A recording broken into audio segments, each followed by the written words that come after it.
मानना है? देखिए, मैं भी उसी तरह देख रहा हूँ जिस तरह पूरा हिंदुस्तान देख रहा है।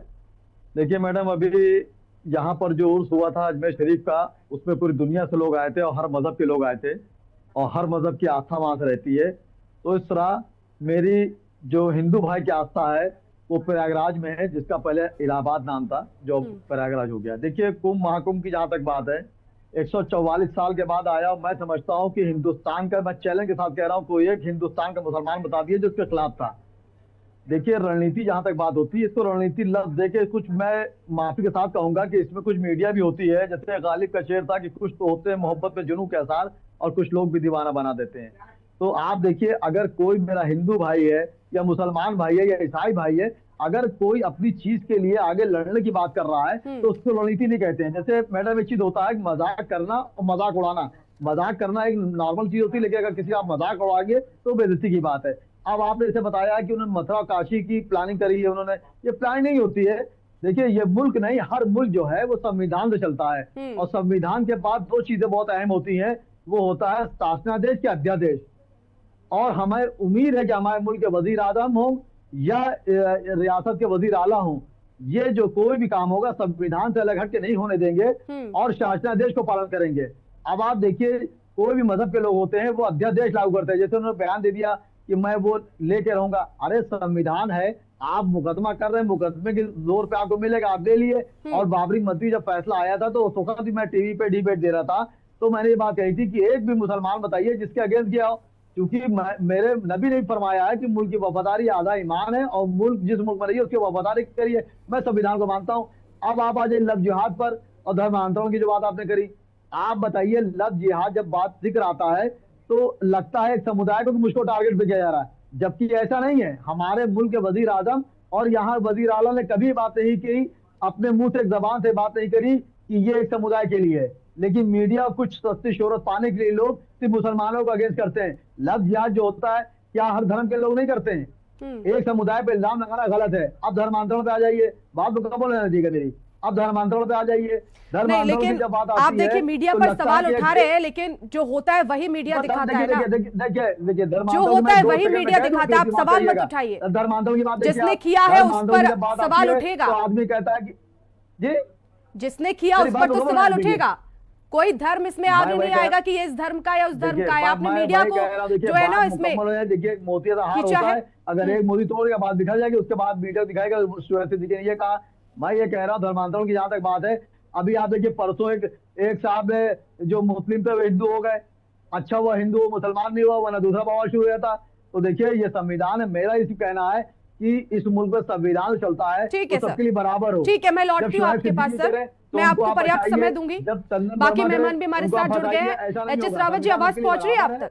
तो इसलिए मुल्क जो, इससे पहले हमारे साथ अनवर जिलानी जी जुड़ गए, इस्लामिक स्कॉलर हैं, और डॉक्टर राजकुमार गुप्ता जी भी जुड़ गए, विश्व हिंदू परिषद के प्रवक्ता। आप दोनों का भी स्वागत करती हूँ। रावत जी, आपके पास आते होना चाहिए कोई भी धर्म। देखिए मैडम, ऐसा है, जी जी जी, देखिए ऐसा है कि देख लेंगे आपकी पारसाई भी, मैं कहते में शाम होने दीजिए। जिलानी साहब रुक जाइए।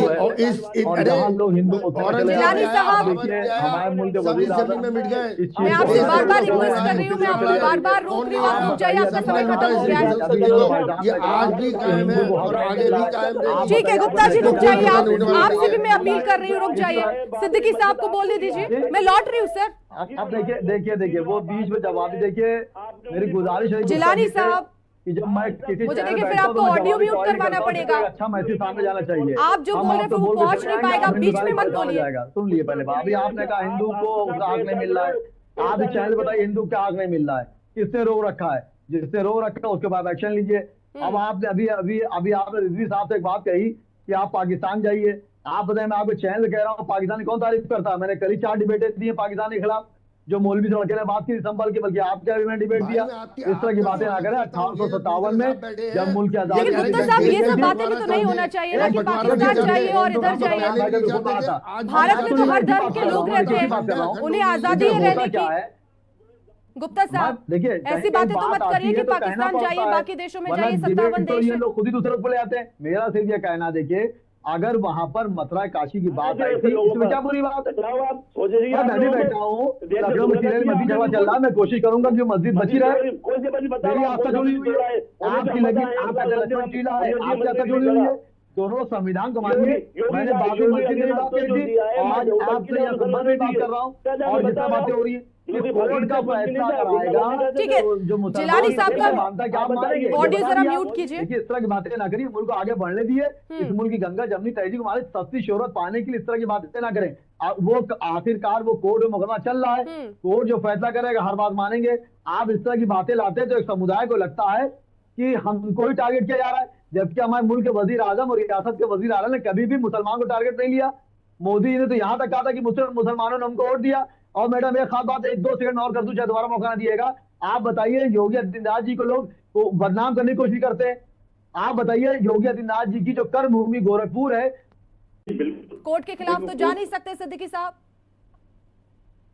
मैं हमेशा बात कही कि देखिए, जो संविधान है, जो कोर्टें होती हैं, वो सबसे बड़ा मंदिर होता है और उसको हर आदमी को मानना चाहिए। मैंने हमेशा ये बात कही, और खास करके जब इस तरह के मामले रहे तो मैंने कहा कि क्या मैं जब कानून का जब फैसला आएगा, कोर्ट का फैसला आएगा, चाहे लोअर कोर्ट हो, चाहे हाई कोर्ट हो, चाहे सुप्रीम कोर्ट हो, तो मैं तो मान लूंगा कि आप मानेंगे। तो इस पे बात कभी खुल के नहीं आई। और देखिए, कोर्ट कचहरी जो होती है, कोर्ट में फैसले जो होते हैं वो आस्था पे नहीं होते हैं, वो डॉक्यूमेंट पे होते हैं। तो डॉक्यूमेंट पे होना चाहिए। कभी कभी आस्था पे जब फैसले हो जाते हैं तो उसको जो है बाद में दिक्कतों का सामना करना पड़ता है कि आखिर ने फैसला क्या कर दिया। और कोर्ट का जब भी कभी फैसला आया तो मैंने हमेशा चैलेंज के साथ कहा, ओवैसी जैसे लोग को, आजम खान जैसे लोगों को छोड़ के मैंने हमेशा कहा कि जो सस्ती शोहरत पाने के लिए मंदिराम पे आना चाहते हैं उनको छोड़ दिया। एक भी किसी हिंदुस्तान आम मुसलमान को बताइए कि वो खिलाफ कोई बात करता है? कभी कोई बात नहीं करता है। आप बताइए, प्रयागराज में जो कुंभ चल रहा, महाकुंभ चल रहा है, 44 साल के बाद आया, तो यहाँ मुसलमान से अगेंस्ट है, सब कुछ है। मैंने तो आपके चैनल पे भी कहा था, किसी ने कहा भी नहीं ना, किसी ने कहा भी नहीं कि मुसलमान अगेंस्ट है। ऐसी तो कोई बातें भी सामने नहीं आई आम आदमी कहने पे जाऊंगा। और बल्कि ये भी कहा जा रहा है कि हर धर्म के लोग वहां जाइए। अगर मुझे मुख्यमंत्री ने बुलाया होता, मुझे लेटर भेजा होता कि आप आइए, मैं कुंभ हो जाता। ऐसा तो ना, जैसे एक साहब ने कहा कि सऊदी अरब मुसलमान काबे नहीं आता है। अरे भाई, सऊदी अरब देखिए, हर व्यक्ति आस्था से पहुंचता है, किसी को इनवाइट नहीं किया जाता। ऐसे आप नहीं आ सकते, मजबूरी है। तो कुंभ में भगवान के दर पर अगर हम पहुंचते हैं कहीं पर भी, तो हम अपनी आस्था से पहुंचते हैं, हम अपनी मांग से पहुंचते हैं, ना कि हमें वहां से इनविटेशन आता है तब हम वहां जाते हैं। आपने कहा ना सिद्दीकी साहब कि मुझे इनविटेशन आता तो मैं जाता। आपने बहुत अच्छी बात कही। देखिए, अच्छी बात कही। देखिए, एंकर जब पार्टी बन जाता है तो हमें बोलने में और भी अच्छा लगता है। मैंने ये बात इसलिए बोली, आप कहिए कि एंकर पार्टी बन गया मैडम, लेकिन ऐसे कहा। देखिए, ये सब तो आप बहुत आसानी से बोल दीजिए, लेकिन ये सही नहीं है। सवाल करके आप जवाब तो सुन लिए। आप लोग ठीक है, आवाज उठाते रहिए। फिलहाल मेरे पास सिर्फ समय इतना ही है। मुझे